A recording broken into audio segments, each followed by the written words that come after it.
So it went so well that they're like, hey, do you want to go fly a B-2? When they see us flying and we know that they're watching us, it sends a very clear message.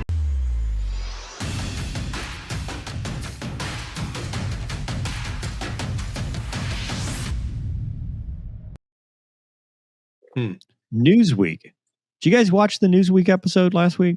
The preparations for the flight were pretty intense. No G-suit.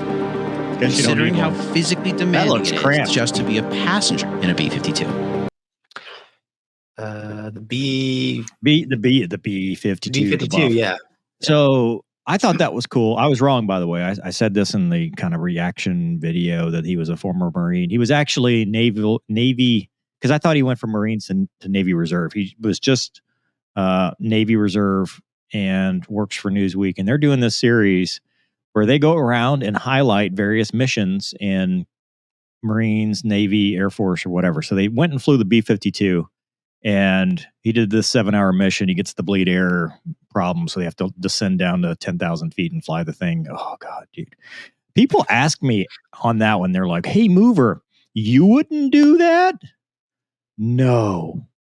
No. I don't want to sit. No. Like, there are things that I've done in my life, and that's not one of them. So. Wait, you wouldn't do what? Fly B-52s? Yeah. Not for 7 hours.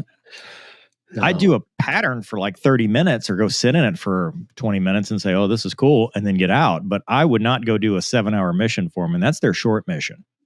I don't want to do that. I haven't killed anybody. Like I've never actually met any B-52 guys that actually did liked it. Well, yeah. They don't have auto throttles or anything, dude. Yeah, it's the Gonky, you're out. I'm out. They're just out there flying.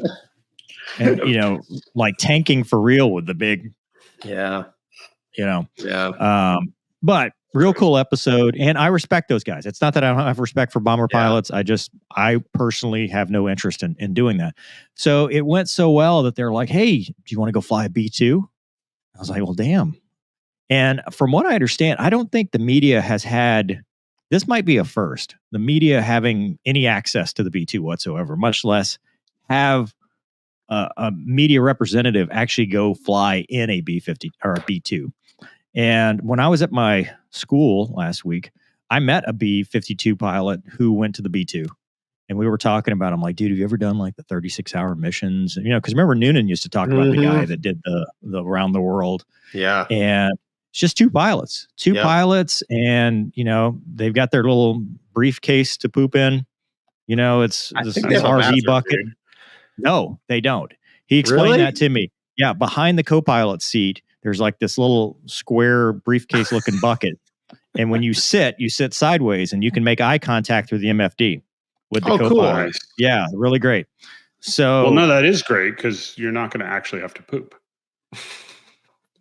That's like primary. That's the primary. But if the mood hits you, but anyway. No one's ever going to watch this again. I'm surprised they still do. We're never going to get any trust by anybody. But anyway, listen. So it's unusual, but there's only room for 2 people. So they actually had him fly in the co-pilot seat and had the pilot in command fly it solo. To go fly this mission. Yeah. Wait, they took footage from inside the airplane? Yes. And I'm going to get to the trailer here in a second. But not only did they cover the inside of the aircraft, but they had the T-38s chasing them. So they got external footage. The PA was in the T-38. They had security forces. So they did some stuff with those guys. Because remember, this is not just your normal everyday, hey, we're protecting jets. They're protecting nukes and they're protecting a highly classified asset. So these dudes are, and dudettes, girls, gender neutral, they are doing the mission. And then they highlighted the maintainers. Because remember, this is an airplane. There's what, a dozen of them? I mean, there's not many of them. Yeah, national asset.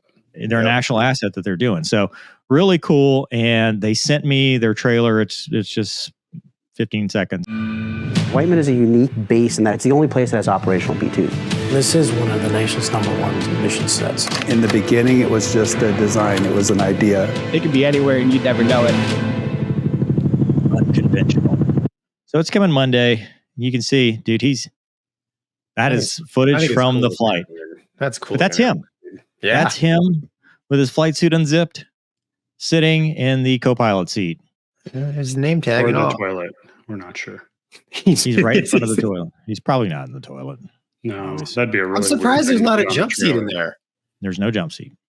Man, you've been flying for the airlines too long, dude. Well, hey, I guess they are sitting in ejection seats because Look at that thing, man. That thing is cool. But look, there's a security forces guy armed Don't up. cross with the his- line, right? Yeah. This dude is ready to take you down. And then, they're pushing the bomb up into it, so to speak. And That's then, awesome. some other footage. And this guy looks important. Don't know who he is, but he's saying. Looks like an actor. So no, he's got something written on his. He's probably from Northrop Grumman, to be if I had to guess. So fun fact is my my on-wing at Vance. I don't know if you remember him, Wombat, but he gave me my dollar ride, and he was the one that pulled the handle in Guam that punched out of that B-2. Wow. Yeah. So this will be available on Monday. Cool. 12/18. I think it's interesting, man, because like you said, there's not really anything out there. I mean, I'll watch it. Yeah, probably learn something. Should be interesting. Maintainers are very important. 119 hours of maintenance per flight hour. Really? Economical. Oh, dude, that thing does like 20-hour missions. That's crazy.